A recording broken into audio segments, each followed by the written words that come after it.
नमस्कार, मी डॉक्टर मयुरी आवाडवा. सर्वात आधी तुम्हा सर्वांना दिवाळीच्या खूप खूप शुभेच्छा. अभ्यंग स्नान आपल्याला फक्त दिवाळीतच करायचं आहे का? नाही.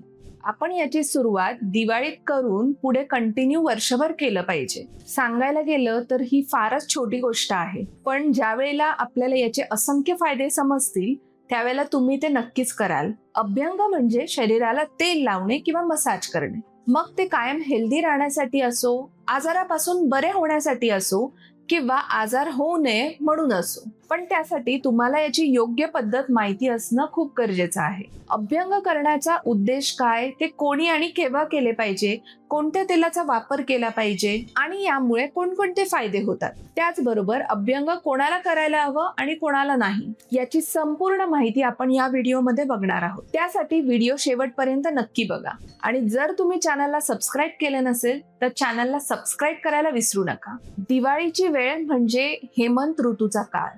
या काळामध्ये थंडी ही हळूहळू सुरू झालेली असते. या दिवसांमध्ये हवामान थंड आणि ड्राय असतं. ड्रायनेसमुळे शरीरात वात दोष वाढतो.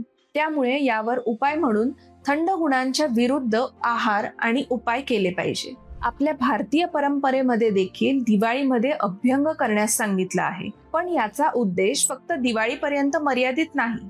दिवाळीपासून सुरुवात करून ते दररोज करायला हवं. आयुर्वेदात अभ्यंगाला खूप महत्त्व दिलं आहे. असं म्हटलं आहे की अभ्यंगम आचरेत नित्यम, म्हणजेच अभ्यंग हे रोज केलं पाहिजे. स जरा श्रम वातहा, म्हणजेच यामुळे एजिंग प्रोसेस जी आहे ती स्लो होते, थकवा कमी होऊन उत्साह वाटतो आणि मुख्य म्हणजे शरीरातील वाढलेला वात हा कमी होतो. म्हणून दररोज तेलाने मसाज करणे आवश्यक आहे. दिवाळीच्या दरम्यान अभ्यंग करणे म्हणजेच अंगाला तेल लावणे, त्यानंतर व्यायाम करणे, अंघोळीच्या वेळेला उटणाचा वापर करणे आणि नंतर शेवटी स्नान करणे, असा क्रम सांगितला आहे. यामुळे लावलेलं तेल हे नीट जिरतं आणि त्याचे संपूर्ण फायदे मिळतात. जर तुम्हाला संपूर्ण अंगाला तेल लावून मसाज करणं शक्य नसेल तर किमान अंघोळीच्या अर्धा ते 1 तास आधी तुम्ही फक्त अंगाला नुसतं तेल जरी लावलं तरी सुद्धा त्याचे अनेक फायदे दिसून येतात. आता बऱ्याच जणांना प्रश्न पडला असेल की अभ्यंग करण्यासाठी कोणतं तेल वापरावं. आयुर्वेदात तीळ तेल हे सर्वश्रेष्ठ सांगितलं आहे, कारण हे उष्ण, वात कमी करणारं आणि याच्यात मॉइश्चर कंटेंट हे जास्त असतं. त्यामुळे ज्यांची प्रकृती ही वात किंवा कफ प्रधान आहे किंवा ज्यांना थंडी लवकर वाजते, अशा लोकांनी तिळतेलाचा वापर करावा. ज्यांचं वजन कमी आहे किंवा वजन काही केल्यास लवकर वाढत नाही, अशांनी देखील अभ्यंगासाठी तीळ तेलाबरोबर अश्वबला तेल किंवा बला तेलाचा वापर केला तर त्याने वजन वाढण्यास देखील फायदा होतो. पित्त प्रकृतीच्या लोकांनी, म्हणजेच ज्यांना उष्णतेचा त्रास आहे किंवा घाम भरपूर प्रमाणात येतो, अशा लोकांनी नारळाच्या तेलाचा वापर करावा. ऋतूनुसार देखील तेलांचा वापर करता येतो. जसं की खूप थंडी असेल किंवा पावसाळ्यात तीळ तेल किंवा मोहरीच्या तेलाचा वापर करू शकतात, किंवा उन्हाळ्यात आणि शरद ऋतूमध्ये ज्यावेळेला ऊन हे खूप जास्त प्रमाणात असतं त्यावेळेला तुम्ही कोकोनट ऑइलचा वापर करू शकता. तेल लावण्यापूर्वी ते थोडं कोमट करून वापरायला हवं, कारण कोमट तेल लावल्यावर त्याचं ऍब्झॉर्प्शन चांगल्या प्रकारे होतं. अभ्यंगामुळे त्वचा ही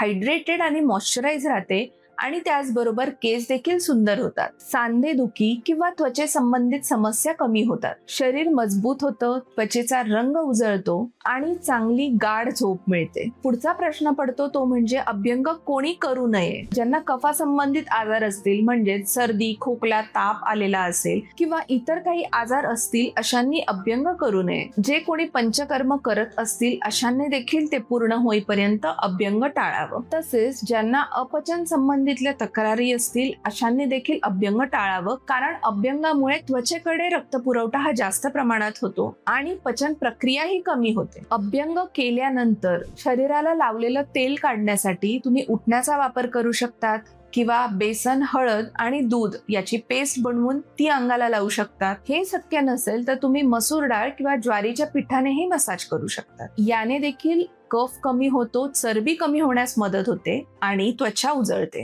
शक्यतो साबण किंवा बॉडी वॉशचा वापर टाळावा, कारण यामुळे तेल हे पूर्णपणे निघून जाईल आणि कोरडेपणा लवकर जाणवेल. अंघोळ करण्यासाठी कोमट पाण्याचा वापर करावा. अभ्यंग तुम्ही प्रेग्नन्सीमध्ये देखील करू शकता, कारण यामुळे प्रेग्नन्सीमध्ये येणारे स्ट्रेच मार्क्स कमी होण्यास मदत होते, कारण तुमची त्वचा ही हायड्रेटेड जर असेल तर स्ट्रेच मार्क्स तयारच होणार नाहीत. तसेच ड्युरिंग प्रेग्नन्सी आलेला काळसरपणा देखील कमी होतो आणि त्वचाही टवटवीत दिसते. अशा प्रकारे आयुर्वेदानुसार अभ्यंग करण्याची सविस्तर माहिती मी तुम्हाला दिली. जेव्हा तुम्ही अभ्यंग तुमच्या डेली रुटीन मध्ये इन्क्लूड कराल त्याचे तुम्हाला अनेक फायदे दिसून येतील. तर या दिवाळीपासून आपण अभ्यंगाला सुरुवात करूया आणि आपल्या आरोग्याकडे नवं पाऊल टाकूया.